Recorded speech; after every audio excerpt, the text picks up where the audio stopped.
Remarquable rassemblement de voitures anciennes à Faleras. Les amoureux des carburateurs et des arbres à cames ont pu stopper leur regard sur quelques véhicules au parfum de cuir.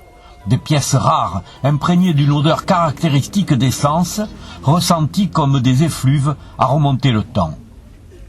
Des véhicules bichonnés, lustrés par des propriétaires heureux de faire partager leur passion. La trèfle s'appelait trèfle parce qu'elle avait 3 places. Il y avait 2 places devant et une troisième derrière, donc ça faisait un trèfle à 3 feuilles. Celle-ci, c'est la version sport, qui était en sortie d'usine à 62 km/h quand même. Hein. Donc, mais qui n'a que 2 places. C'est un cabriolet, ce truc. Elle a la particularité d'avoir un volant à droite.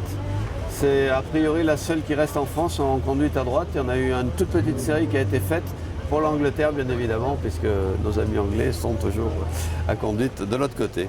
Une voiture, oui, mais plus que ça, la type C a pris place dans la famille et elle a un avenir assuré.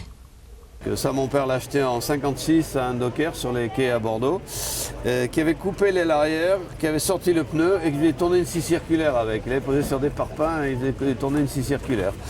Donc et elle est dans la famille depuis. On s'est tous mariés avec mes frères et sœurs. On est 6 frères et sœurs et on s'est tous mariés avec.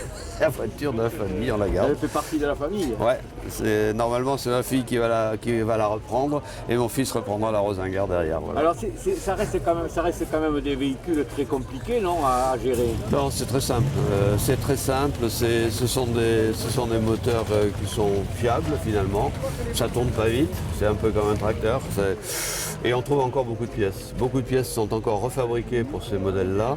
Et on en trouve en plus d'occasion parce qu'il y en a eu énormément de fabriqués à l'époque. Hein. Ça a été une voiture qui a eu énormément de succès. Ça a été la première voiture qui a été fabriquée en série.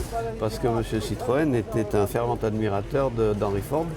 Et il a lancé la chaîne, les voitures à la chaîne. Alors bon, c'était des séries qui n'ont rien à voir avec les séries qu'on connaît aujourd'hui, comme les Micra à 50 millions d'exemplaires, ou la 4L même à 20 millions. Mais c'était quand même des séries, pour l'époque, c'était énorme. Voilà. Cette Citroën vous offre un avantage indiscutable. Vous cheminerez avec la lenteur nécessaire pour admirer le bord des routes. Faut pas être pressé, on peut cueillir les fleurs sur le bord de la route, surtout dans les côtes, par ici, là tout à l'heure, on a fait un bel embouteillage, mais autrement c'est un voyage dans le temps, on voyage tranquillement, paisiblement, avec toujours la petite idée qu'on va peut-être rester sur le bord de la route, mais là bon c'est bien organisé, on a des voitures plateaux derrière pour nous ramener, donc on est tranquille.